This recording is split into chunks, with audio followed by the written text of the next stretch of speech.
installers aren't getting paid.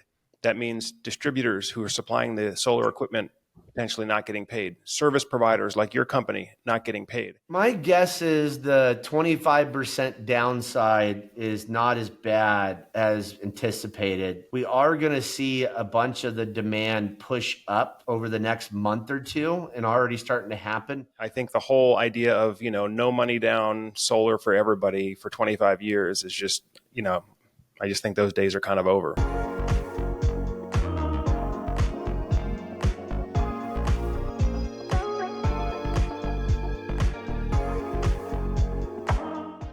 All right, welcome back to the Solar Surge podcast. If you're new to the channel, on this program, we talk to the top CEOs and the top business and thought leaders in the solar and energy storage space. And today I've got back with me special guest Nick Sherman. He's the founder and CEO of Energy Aid, one of the largest, if not the largest, solar service companies out there. And we're going to be discussing all that's been going on in the solar industry, in the aftermath of some of these very high-profile solar business failures. So Nick, it's really good to see you again. Welcome back to the podcast. Yeah, Joe, thanks for having me on again. I think it's been about a year and a half since last time I was on. Yeah, it's definitely been about a year, Nick. And I've got to say, looking back to the things that you were saying last year, it may have sounded a bit revolutionary at the time. You were talking about how the solar installer business model that has prevailed in our industry isn't really sustainable.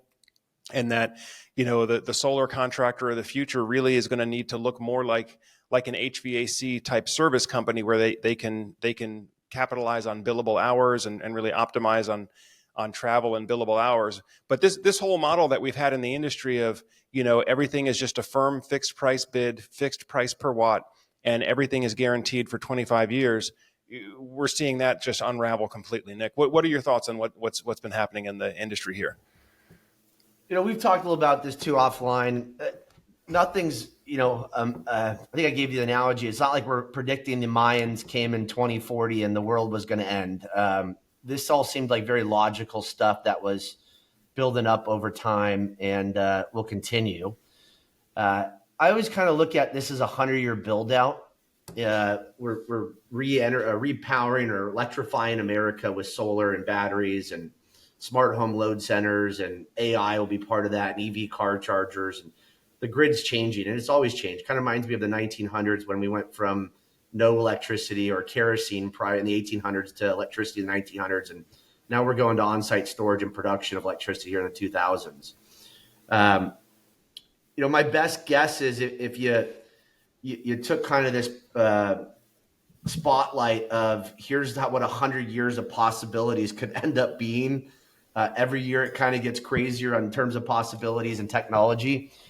I think the meat and the potatoes of that spotlight would be this is a service business long term. The average home has over $100,000 of on-site storage, on-site production, and that the AI and the EV car chargers are really driving that.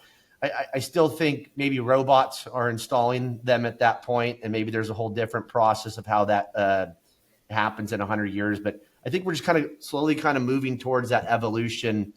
And it seems like all that kind of core of what home looks like in 50, 60, 70 years is still kind of standing there. So a big, beautiful bill, a higher electric rate, a lower interest rate, all these things are just really small ripple effects into the 100-year build out of the process.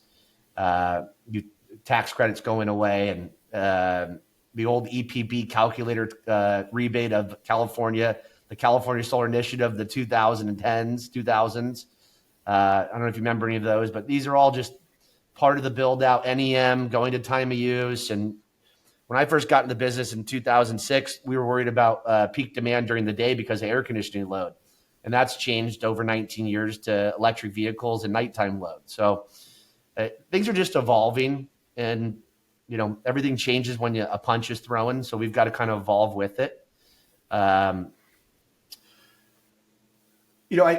don't know if you watch any of the quarterly financial calls of Sunrun or SolarEdge and Enphase and SunPower. TJ Rogers is phenomenal over there. Obviously a very disciplined operator, and I really like their upside. On the Sunrun side, something stood out to me is they talked about they calculated somewhere around a 25% pullback. I like watching those things because there's a lot of really smart people that spend a lot of money figuring that out. And I don't have to. I'm just going to trust their 25%. So I just got $1 million worth of data for free by listening to a 30-minute call. And my guess is 25% is probably the plus or minus over under of that bet. So if there's a 25% pullback, I think naturally we're already starting to see solar. We've seen obviously what used to be 100 contractors probably down to 60 contractors now today, and maybe that goes down to 45 or 50. I think you're going to start seeing contractors migrate towards three directions. One is bankruptcy. We've already seen a handful of those. They're going to keep trying to do what they're doing and thinking that the market, they'll just try to cut costs a little bit and the market will get better or not be as bad as people think. And there'll be troubles there because demand's going down and there's still increased supply coming in the market. You still have new companies coming into the market. Energy Aid is a new company that came into the market in the last few years here. You're going to have other new companies that come into the market in the last few years. You have roofers that want to start selling solar. That hasn't stopped happening. So there's still an increase in supply coming into the market on top of a decrease of demand happening. And that's compounding and building up as well. You're going to have a natural progression towards more roofing, maybe a roofing first type perspective. Some of these guys are going to get into HVAC, windows or doors. I don't know if you remember 06, 08, and we had the big crash. And this is when the first leases of Solar City got in the market and Sunrun. And the California, I've always been in the California market. So the Akinas of the world, big company that came in was a company called Varango. And Varango came from a company called Gemstar Builders. Eric Martinson was the founder of that. And in 2001, they sold 20, 30 million of windows and doors and Texcoat in the Southern California, Orange County market. Ken and Randy came in and brought a bunch of the Beverly Hills money in and bought up Varango and built it up to one of the first big home remodelers that transitioned into the solar side. Well, I think you possibly see a reverse transition of that where solar companies start to get back into the home remodeling business as interest rates look like they're starting to come down a little bit from the Fed. We also look like we have home values and equity is probably higher than ever, and people are looking at doing home remodels again. Obviously, a lot of that demand got pushed through during COVID, but there'll still be some more demand coming through. So there's other products to cross-pollinate the lead gen off of. That seems like a clear path. You're going to have people get into the service side. They're quickly going to realize how different of a business it is. A simple analysis I've given you in the past is sending 4 people to one home versus one person to 4 homes is a completely different business. They both touch solar, but they're completely different businesses.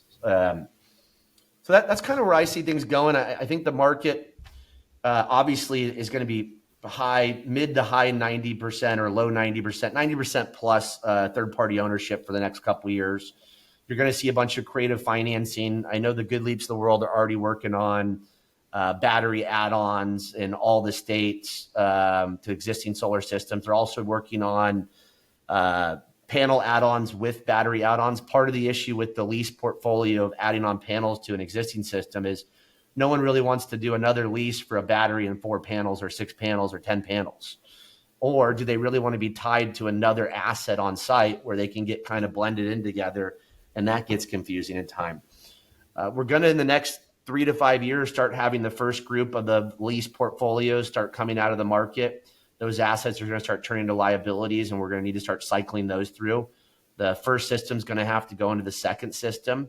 That's going to create a whole market that probably the R&R guys are going to be very good at. You're going to be taking off equipment, some, maybe not all the equipment. You may be leaving racking depending on where it is and putting new panels on and new inverters on. So kind of repowering the first generation systems with the second generation in some capacity. It's happening a lot on the inverter side. We frequently do central inverters to new central inverters around that 10, 12 year period. Well, the panels are going to be around that 20, 25 year period. So that's going to come through soon here as well. And I see the lease guys starting to sell out of it with the 20, 25 year lease, third party ownerships around year 12 to 15, and probably averaging around year 15 to 18 where they swap out the old lease and a new lease.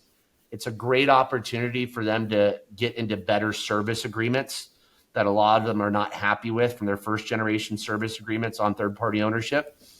And the cash loan probably gets sold out between 3 years behind that, 18 to 21. So those start cycling through, right? No one's really, if solar systems were going to work for 40 years, everybody'd be driving around a 1967 Ford Chevy with 400,000 miles on it.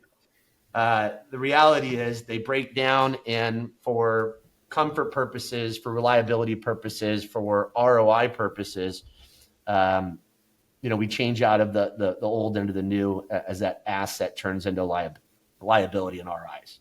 There's multiple determinations of what's a liability to you. Yeah, well, Nick, so many questions come to mind based on what you're saying here, but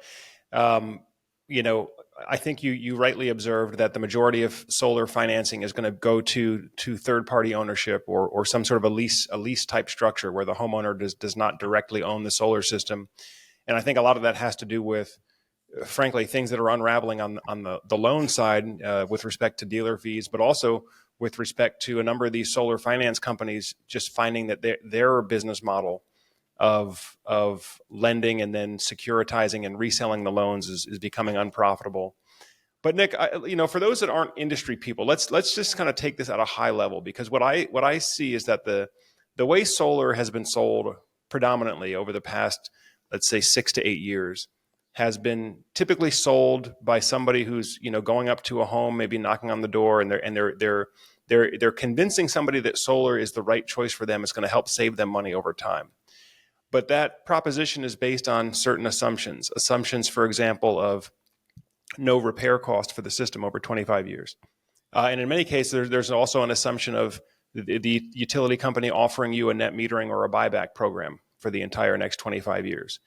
And we're seeing a number of these promises sort of unravel, Nick. And I think this goes back to your point from last year, which is that solar was like the only home improvement project that you could buy with this sort of blanket 25-year guarantee. Or that was the implication at the time of sale, was just sign right here, no money down, everything will be taken care of for 25 years. But the reality is contractors go bankrupt, equipment breaks down, or equipment needs to be replaced, upgraded, repaired, and there's a cost associated with that. And many homeowners are now, experiencing this the hard way, that in many cases, they're still getting a bill from the solar loan or the solar lease company. And now they're getting a separate bill, maybe from Energy Aid or one of your competitors, when you have to come out there and fix the system because the original contractor had abandoned it. So let's talk big picture about this issue of abandoned systems, systems that were installed and the contractor never finished the job, or maybe the contractor finished the job but then went out of business, and now the system has fallen into disrepair. How have you been positioning your business? What is your strategy, and how have you been capitalizing on this environment where we're seeing more and more solar homeowners have become abandoned? Yeah, the abandoned market will never go away. I think we talked about this in the past, the kind of 4 categories that we look at for abandoned. One is manufacturer out of business, which is a very small group of it. 2 is the installer. It's a very large group. 3 is I just bought my home and I have no idea who installed the previous system. So for lack of knowledge, you're abandoned because you don't know where home is. And then the 4th is the good old fashioned, I'm never going to use them again, no matter what. I just can't, I don't trust them, and trust has been lost, and that they self-abandonment, I guess you call that category. So that's never going away. This is what HVAC companies have been built off of for hundreds of years now, and continue to evolve off of, or 100 plus years now. And that'll never go away. So what are we doing to position ourselves? We've done a lot of things in the last year and a half. So I think I kind of go back to kind of where we started October 1st, 2021. We were into the B2B market. We had some great relationships with Sunrun and SunPower, and that allowed us to get up to over 500 work orders a week within a year. It was too good to be true at first. Then we realized that the kind of pullback of early 23, where the NEM policies were starting to change, was going to keep more B2B work into our asset managers' hands. So, for example, the Sunruns of the world, we're going to keep more work in-house and not give it to us because they need to keep their crews busy as work pulled back. So we started to really get into the B2C side in middle 22, got heavy into it in middle of 23. And by early 24, we started to see all these companies going out of business, and we started buying asset purchase agreements. So since last time we talked, we purchased Titan Solar Power, Solcius and Sunworks, which came in one package together. Solcius was bought out by Sunworks about a year previous before the bankruptcy. We bought Suntuity and Arcadia Solar. And we're working on more agreements like that right now. In doing so, we were able to buy websites, phone numbers, social media. Really the main thing is access to the data, so we can take over that relationship in some capacity. So if a Titan Solar Power customer in Florida today reaches out, goes to the Titan website or calls the phone number, they get us. So we got ourselves in the way of those customers, and now we're figuring out how we proactively go reach out to them. So we have been now migrating towards how do we get more monitoring access? How do we pull APIs in and proactively reach out to those customers, which is incredibly difficult. And most of the market will probably have to go buy a software at one point that does that for them. And then how do we get them into a membership? We've opened up a $9 reoccurring membership. We actually probably in the next hour will cross 1,000 members. We opened that up kind of early May, late April. And at this point, we're accruing about a net of about 100 new members a week. It's really starting to move forward with Nevada opening up and other states we're opening up now. Nevada opens up next week for us. And from there, it's increased spend per member. And that is get into battery add-ons, which are going to be very heavy the next few years, and add on solar panels to that. So we've kind of changed our model into, and a lot of this really came from understanding the unit economics on the direct consumer side better. We've made money on the B2B side for a while, a period of time, a couple of years now. We've solved the unit economics over there well. We're still probably about 8 to 10% light on the gross margin where we want to be on the B2C side. And a lot of that's predicated on a 22% marketing cost today. Here's the gist of it. The average third-party ownership system for a pretty prominent figure in the market is about every 3 years. We're seeing cash loans every about 8 to 9 months. So they're being serviced at 3 or 4x less frequency. And a lot of that's coming down the demand creation from the monitoring systems. So the lease assets have these production guarantees, performance guarantees, and the asset managers of the world, the Sunruns of the world, the Sunstrongs of the world, they have SLAs that they want to get before lawsuits start showing up. So they proactively monitor and manage these systems very well. They're the most well-managed assets in the market by far. On the cash loan side, no one really knows they have an issue. And if they do, they don't know what it is or where to go with it. Right? Their installer's out of business. A lot of them don't even know if their warranty from their in-business installer is still active. So by tying in APIs from the Solar Edges, the Enphases, the Tigos, and we're starting to sell Emporias on all others, we're now able to get access to the monitoring, get the alerts, and now reach out to the customer. And hi, Joe. We got your information from Titan's bankruptcy. You're a Titan customer. They're out of business. I don't know if you're aware or not, but you have an arc fault on your home. Are you aware of what that is? No, I don't know what that is. Is that an issue? Why don't you Google it, look into it, arc fault, ARC fault. But in the meantime, would you like us to come out and fix it for you? Right? Here's our cost to come out. And you may not agree to it on the first call when someone reaches out to you. You go Google, well, did EnergyAid buy Titan's data? Who is EnergyAid? What is an arc fault? But by the second or third call, and you've got another issue, a ground fault issue now, or some internet connection disruption, our belief is that people will start getting from kind of curious into more serious and start addressing the issues over time. So we're trying to push demand creation through monitoring APIs and then get those customers into a membership. We're rolling out a $29 and a $49 membership option over the next few months. So we'll have a $9, $29, $49, and allows customers to kind of pick what level of support they want. 9 is proactively monitor your system, 10% discounts. We're working on remote troubleshoot videos that allow you to kind of not have to pay us the little knick-knack fees of having come out there for small stuff. And then ideally, we want to use the monitoring to remote troubleshoot and start pulling together quotes without going out there. So we make minus 15% gross margin on our initial loss leader inspection, and we make 65% gross margin on a repair work. Real simple, which one we need to do more of, right? And if we can do more of the repair work, we can start to improve the unit economics and offer a better price to our consumers, which is good for everybody. So that's kind of what's changed over the last year and a half of, we were attacking the abandoned market, we were figuring it out, and now it's really turned into kind of this long-term perspective of we need to control the monitoring, we need to get them into membership, and it's all really based around we believe technician margin, we believe regional cost and corporate cost can be controlled in the service side, but the customer acquisition cost of 33% with a 22% of that being marketing is really the issue. You're not going to lower cost of sale much more. Let's just pay the sales reps half. Oh, great idea. Yeah, we saved 2%. All the sales rep quit. So it really comes down to, can you get a half a point on the sales and really holding capacity there? But how do you take 22% down to 10% and get that 12% gross margin increase that falls straight to bottom line that allows you to operate successfully and then scale? For us, that's partnering with our customers and getting them to see value in the membership products that we're offering, and then not have to pay for them again.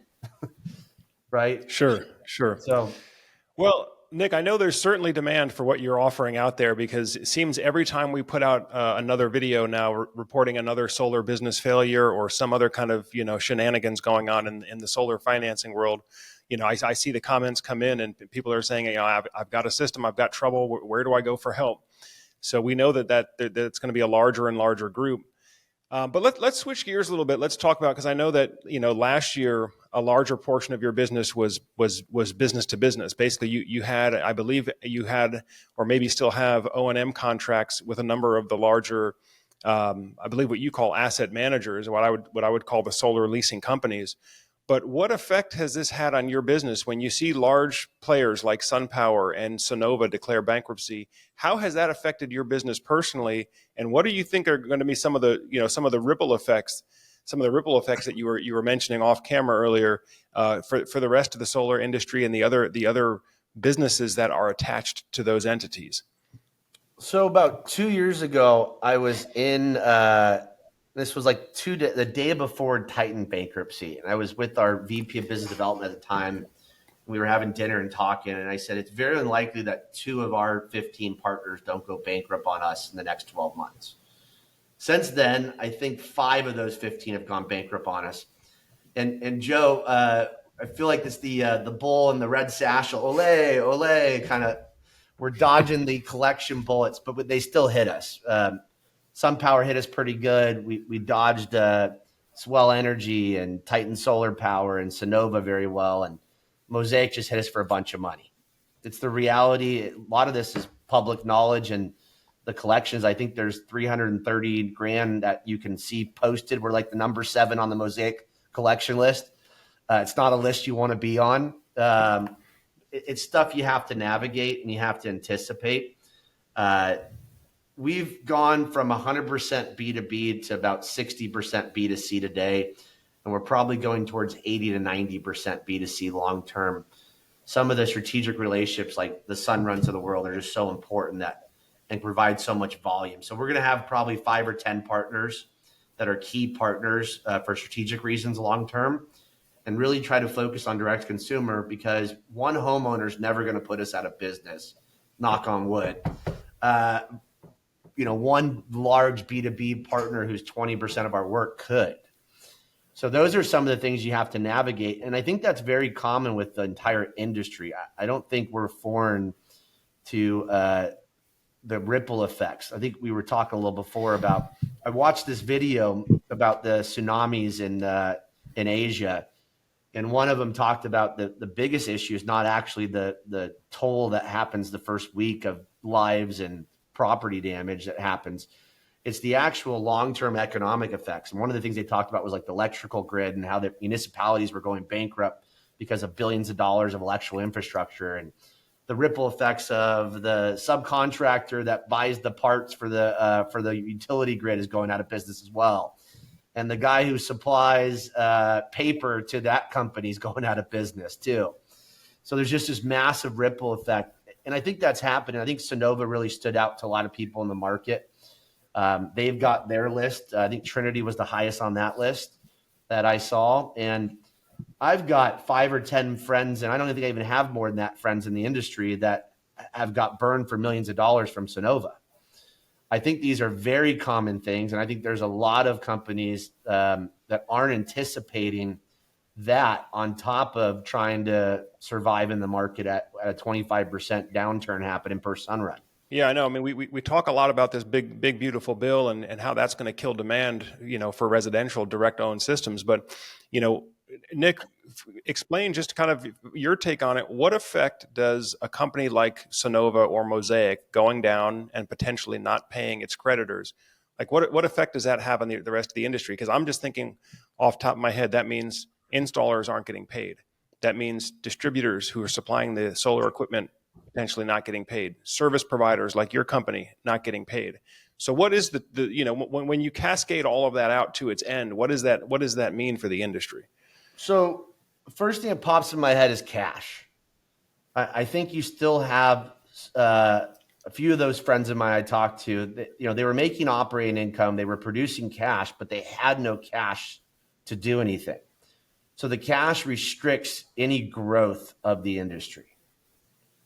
So they're making a little bit of money. It's going to take time to repair, but they don't have cash to do anything else but just survive for a period of time, and probably a long period of time. So it stunts the growth and eliminates the cash positions of the industry. I think it tightens up controls at the same time. My guess is if you're one day late at CED, you're shut off at this point. And my guess is that's very common in a lot of similar parts of the industry. So the toleration for past due is near zero, and that's kind of the second thing. But also creates kind of a constriction in the market to kind of operate a little more freely too. So both of those things really kind of hinder the industry from growing for the players already in the market. I think it really provides uncertainty to the capital markets, which also restricts growth in the industry.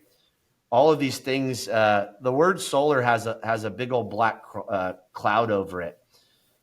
Who's sitting there in Silicon Valley going, I got $1 billion, let's go buy some solar companies right now?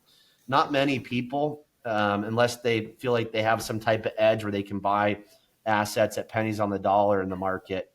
But for the most part, most investment banks are saying there's 12 other things that I know I can make money at. Why go throw number 140 on the list that I think I'm going to lose money at?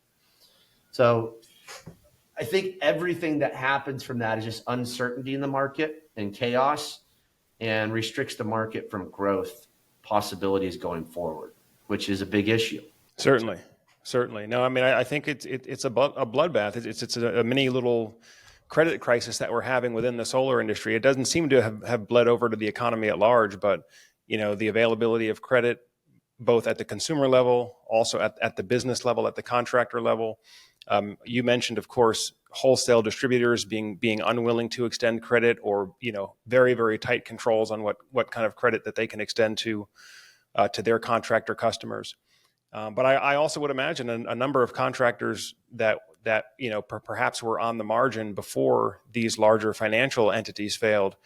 Some of these contractors probably not being able to survive, just not being paid by companies like, whether it's Mosaic or Sonova or what have you, just because they have been operating on such thin margins. Today's video is brought to you by Solax. If you're looking for an all-in-one solar and energy management system, then you need to take a look at the new Solax ESS. Solax gives you total control of your home's energy system, incorporating solar power, whole house backup, intelligent load control, and energy management seamlessly integrated on a single platform. Solax uses a modular stackable architecture so the installation can be completed by only 2 technicians with no special lift equipment required. So if you'd like to learn more information, go directly to the Solax website or click the link in the description below so you can get in touch with an installer or a distributor right away. I keep an eye on a lot of the the peanut gallery Facebook forums of the universe, and I haven't heard a lot of chaos in terms of bankruptcies happening for a little period of time. You go back 6 months or years, like every day, this guy's not paying, and what's happened over here? Oh, you got to get away from them. And I've seen less of that. I think that's a good sign. Seems like we're kind of maybe getting into a point of we've accepted the downturn. We're now anticipating a little better, and there's less surprise happening because of that. And we still got a bunch of upside. You know, this industry is going to go north. The battery add-ons and EV car chargers increasing the load. The demand's increasing. It's not going anywhere but up. So all of that solves itself. And I saw something the other day where PG&E in Northern California had like a 97% utility hike coming the next 12 months. Well, that solves a lot really quickly. And I think that's part of the things we forget about is interest rates, cost of goods sold, cost of raw goods, obviously the incentives that have fueled this industry, which are working their way out the door. A lot of these things kind of pull the strings of what ROI looks like for the consumer.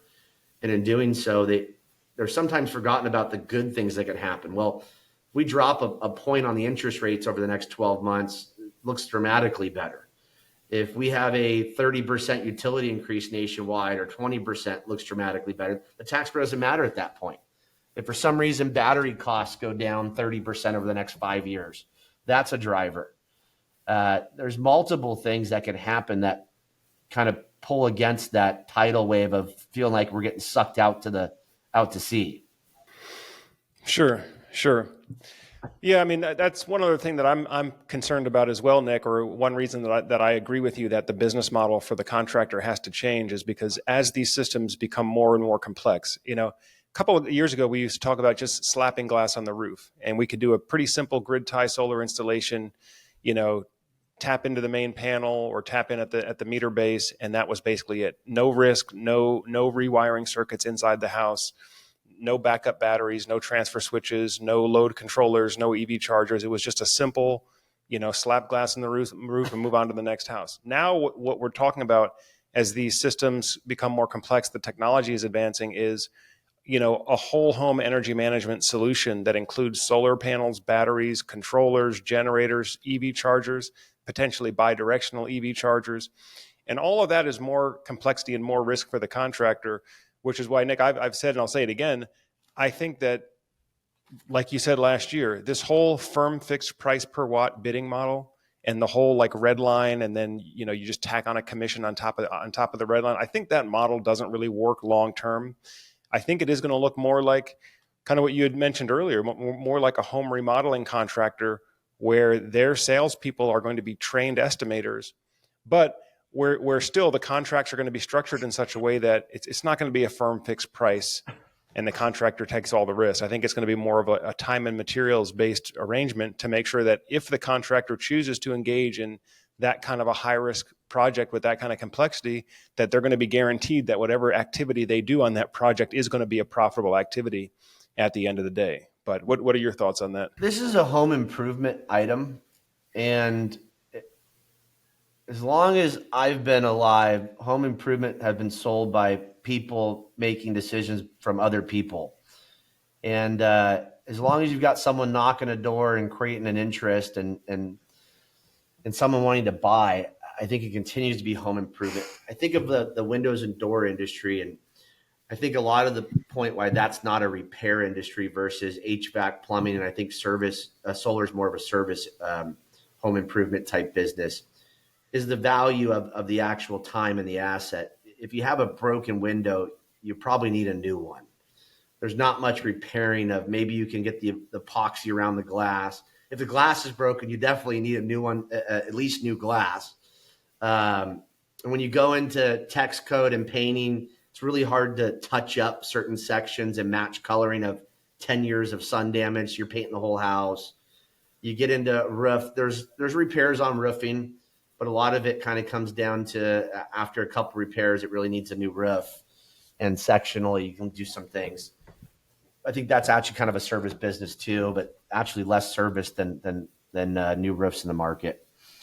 So I think this is an in-home improvement product, and I think it will always be sold like that. I think you're always going to have the red lines of that. I don't think that's going away. I think Tesla and what they do with basically no sales reps and no marketing is very unique. I don't think I see anybody else today that has the capability of doing that, but the brand Tesla. I do think as we get more of these, like if Sunrun has 20 million customers nationwide at one point, they're going to be able to kind of cycle that customer into the next unit more consistently at a higher rate. There'll be less new customer generation happening and more of just kind of maintaining almost as like a on-site utility. Some of that stuff, VPPs are going to be a big play the next 5, 10, 15 years here. I think, and really financially coercing people. Kind of reminds me of the utility HVAC back little spiff they give you. If you let me control your HVAC unit for a couple times a year, I'll give you $200 off your power. The VPP kind of feels like the on-site version of that. Everybody's worried about this red line model and the door knocking not working. I think as long as someone wants to knock a door and someone wants to open it, that'll always work. Now that may change. COVID really put us into the homes more and really made us more private. I think the technology of AI and robots could make us even more private. I'll give you an example. 30 years ago, I hung outside and played until the lights came on. My kid plays on his phone and watches Minecraft on the blocks on YouTube and talks to his buddies on the phone while he's watching this together. I don't even know what that looks like 30 years from now, but it's definitely less interaction and he's less likely and probably to be terrified at one point if someone came to a door, knocked on a door. So the world's changing too. But what are your thoughts on the red line? And you probably have more interaction on that daily basis than I do. Yeah, well, I just know that, when I was contracting back in 2018, 2019 timeframe, one of the issues I ran into as a contractor was I took on a large number of complex battery projects that were sold on a firm fixed price basis. And then once you finally got through the project and we ran into a number of issues that we did not anticipate at the time of sale, looking at the numbers, I can remember looking at my job board back in 2019, and I had probably a dozen jobs active at one point that each were losing $5,000 to $10,000, battery projects that were more complex and bid improperly. Yep. So I just don't see it as the technology is getting more and more complex. I just don't think a firm fixed price model works for the contractor. I think because, when this battery transition was first taking place, I would hear from contractors that would basically tell me off the record that they don't want anything to do with batteries. They don't want to have to install batteries. If they didn't have to install them, they wouldn't. But since customers were demanding it, they felt that was just the way that they had to go. But I do think that, especially if we're talking about how do these solar contractors stay healthy long term when we're no longer in this period of 50% year over year growth the way we were in the 2010s, that they're going to have to put some protections in to make sure that if they engage in basically completely gutting and doing surgery on a home's electrical system, that they're going to stay profitable, even if the job goes over schedule or over budget because of complexity that was just not foreseen at the time of sale. So that's my take on it. I know we haven't seen a number of companies do that yet, but what we have seen though is that we had a number of companies that were operating on the red line model that we thought were doing well. Turns out they weren't doing well at all, and at the end of the day weren't making any money. So I think a new model will emerge.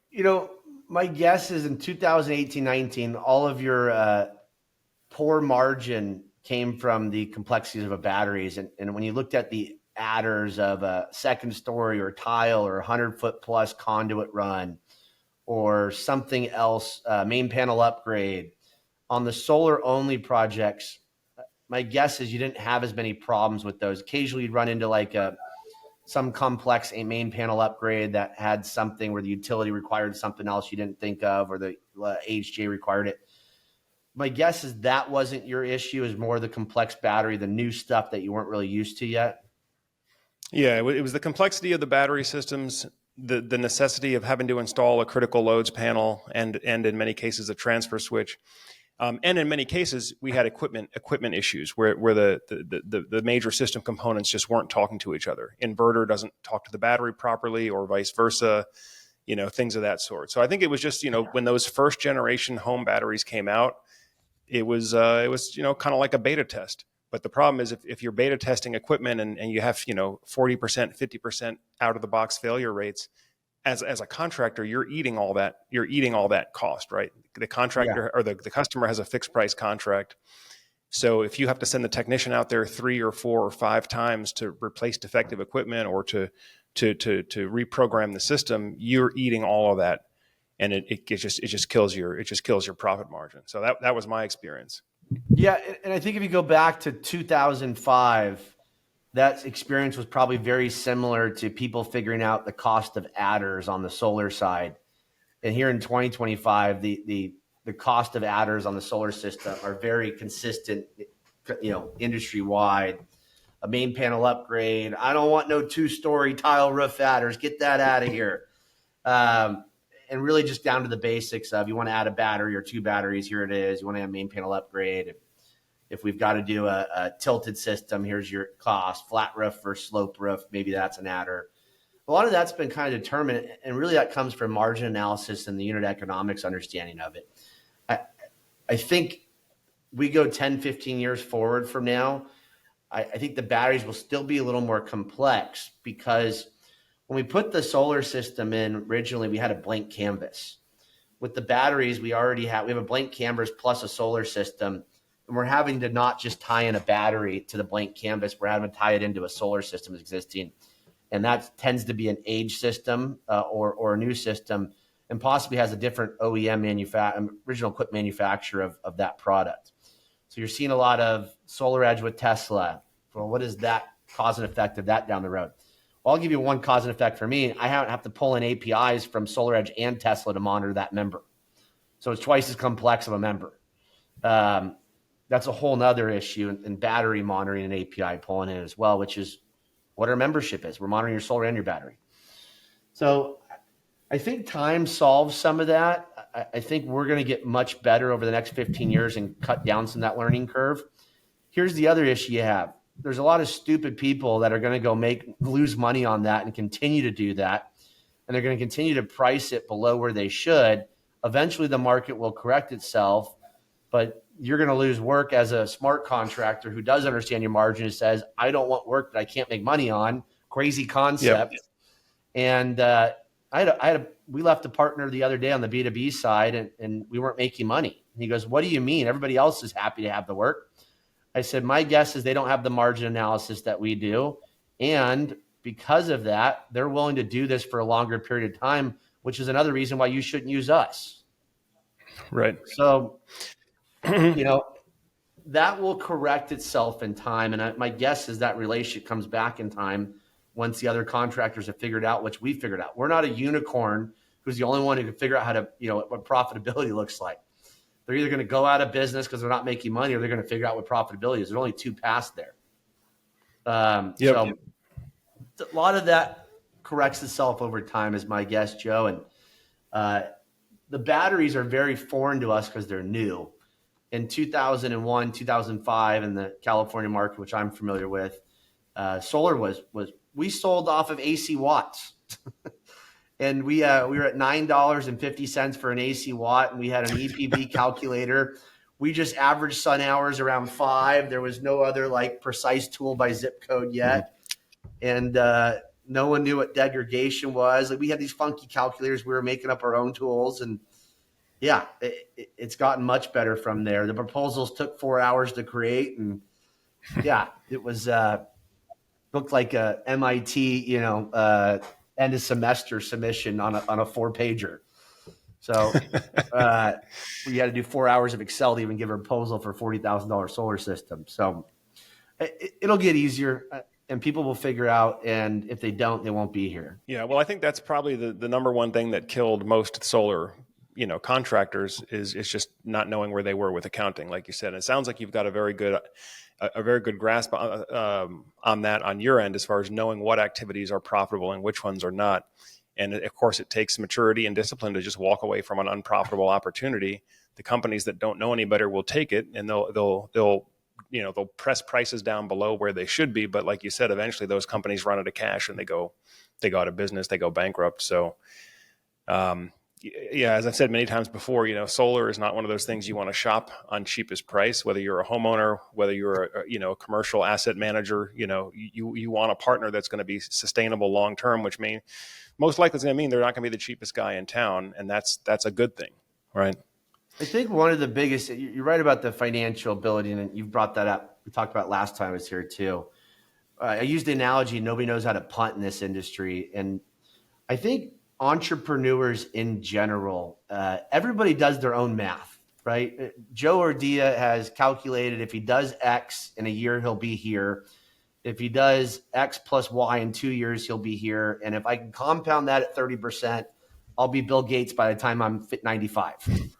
I think everybody does their own math. And one of the hardest things in doing your own math is calculating backwards. So if I want to get from point A to point Z over a 10-year period, there's a good chance that I go all the way from A, B, C, D, E, all the way to M, come back to F, and then get to Z. And you're probably more likely to get to Z coming backwards at some point. And I think because people do their own math in their head, it's really hard to have backward progression. I think it's very human of us to not want to go backwards. So I think that's part of the stuff when you look at, and especially this industry, I'm amazed by how many people still have a positive attitude after being kicked in the butt for 3.5 years. I give the analogy, it's like being kicked on the front side and the back side at the same time. And then get repeatedly for 3 years. It's just been torture for this industry, and it will get better. We will see upside. At one point, the word solar people will just be sick of talking bad about it. So it's either going to get better or people will be sick of talking about it.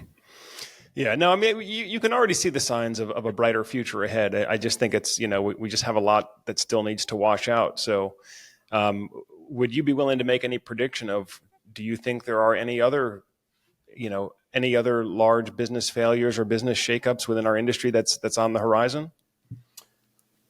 I don't have anybody that really stands out to me. I'm surprised a lot of those Sonova damaged companies are still in business.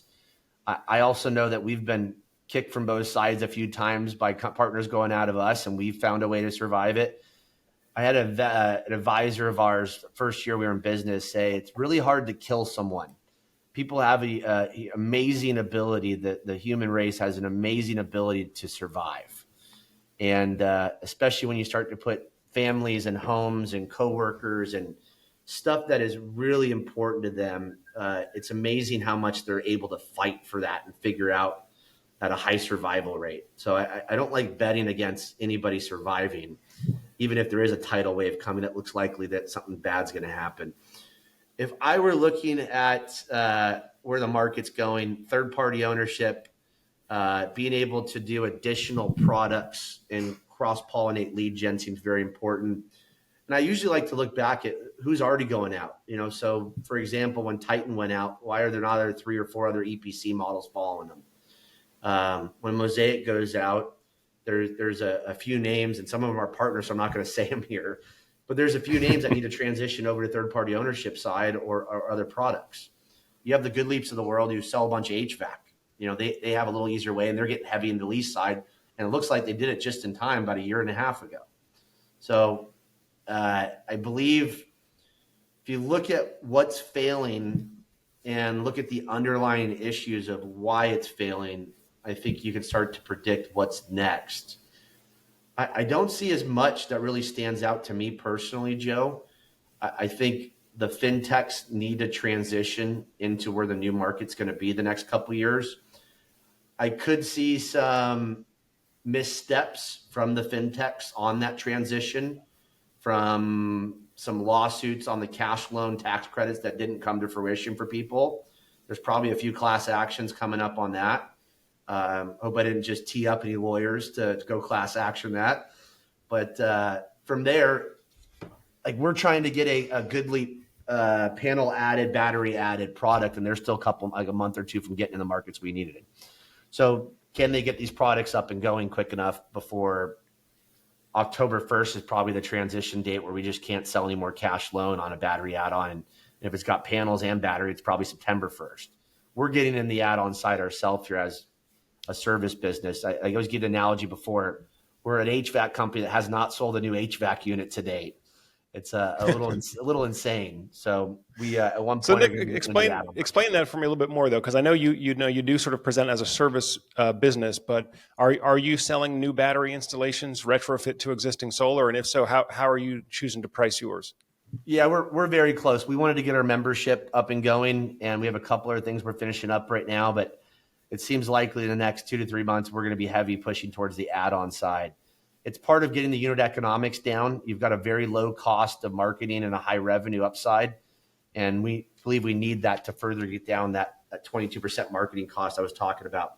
So real simple for us, all of our customers have a few things that are true on majority of the customer base. And one I didn't understand until about 3 months ago when I actually called our first 50 members. Most of them have had a true-up bill that's pissed them off. That was the one I forgot about. I talked to a guy, he goes, yeah, I've had, $2,000 of bills started about middle of 23. Last year I had $4,000 utility bills. Previously I had zero.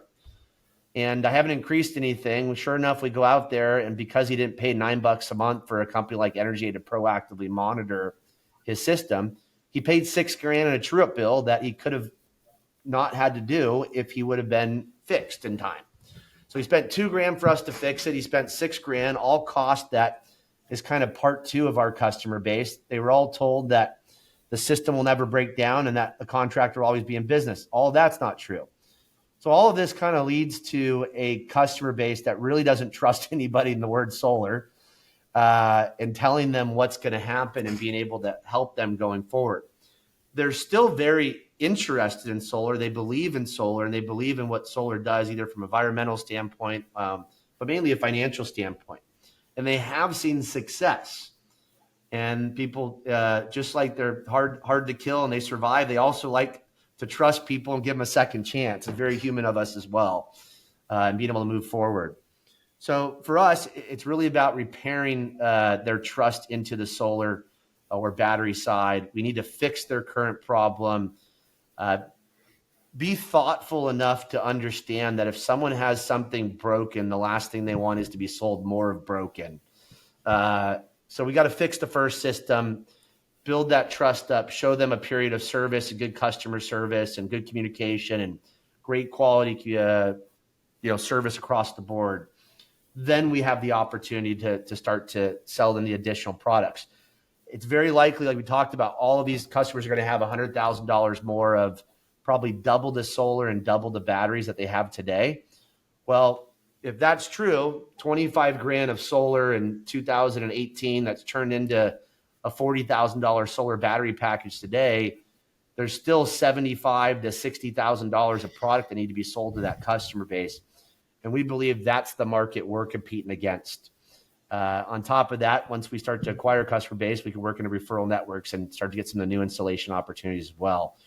But we believe simply there's 10,000 contractors competing for X percentage of demand creation in the market. And we believe there's a very small percentage trying to focus on that 60 to 75K of add-ons. And that really comes from our niche is that abandoned market, which we believe is about 1.5 to 1.6 of the 5 million systems in the nation today. So we're focusing on the add-on of that $60,000 to $75,000 of product in that 30% of the market of the 5 million nationwide that is abandoned. So we're trying to specialize into that category. And we're growing in Nevada. We're filing for Texas, Florida, Utah, Colorado, New Mexico. We plan on expanding. We're working on some national partnerships with some large strategics that could move us into 10 plus states next year. And we're trying to figure it out. It's not easy, Joe. We're not printing cash yet. Yeah, no, it's a challenge, and as you said, a lot of it's a fight for survival. Nick, I'll give you the final word on this on the interview here. Where do you think we are a year from now, or let's say first quarter 2026, what do you think the industry looks like? My guess is the 25% downside is not as bad as anticipated. We are going to see a bunch of the demand push up over the next month or two, and already starting to happen. But we talked about the cutoffs of it's not like you have to sign a contract in a year. You have to have some milestones of completion. So the fintechs just aren't going to allow you to sell. You're not going to be able to sell anything but cash till the end of the year at a certain point. So it's not going to be as bad as 2023, where we saw that huge push of demand in California through January, February, March, as they had like that April 10th NEM, your permission to operate approval, whatever it was, cutoff they had, where there was like the whole market just sucked forward for a year. I don't think we're going to see the big demand push into 2025 like anywhere close to we think, because of the, like, we found out a month ago, and in a month we got to stop selling it. Yeah, no, you're basically right. I mean, we're almost at the end of August here. Basically, there's four months and a week left to get a solar system installed. So really, any of you watching out there that are thinking about going solar and want to get the tax credit, it's like sign up now, sign up this week, because the whole process, especially with all that surge in demand, the whole process could take 3 to 4 months just to get through all the permitting and paperwork and all the necessary approvals. Yep, you'll have an extra few months of the lease tax credit at 30% this year than the cash opportunity or cash unsecured financing loan opportunity. So I don't think the Q1 26 numbers is sucked out as much as we've seen in the past, and kind of moving up urgency. And I think utility rates are still going up. I'm constantly hearing utility rates going up quicker. And I think people are getting more creative, and we still have some new players coming into the market. So I think I think people are working harder on the add-on side. They're starting to recognize that they need to sell their customer base a battery. There's a lot of big players working on that. Sunrun on the VPP, they've made it very, very clear what they're doing over there. So I think you're going to see more add-ons of batteries to the existing fleet in the market. I think you're going to see not as much of a 25%. When you here's the other thing I get by listening to the Sunrun financial call. I know that 25% is probably a conservative number as well. They're very good at, that's why they're there at under promising and over delivering. So my guess is the real number is probably 15%. That's probably what I see, Joe, coming up. I think time will tell, but I don't think it's going to kill. I don't think it's going to be a bloodbath.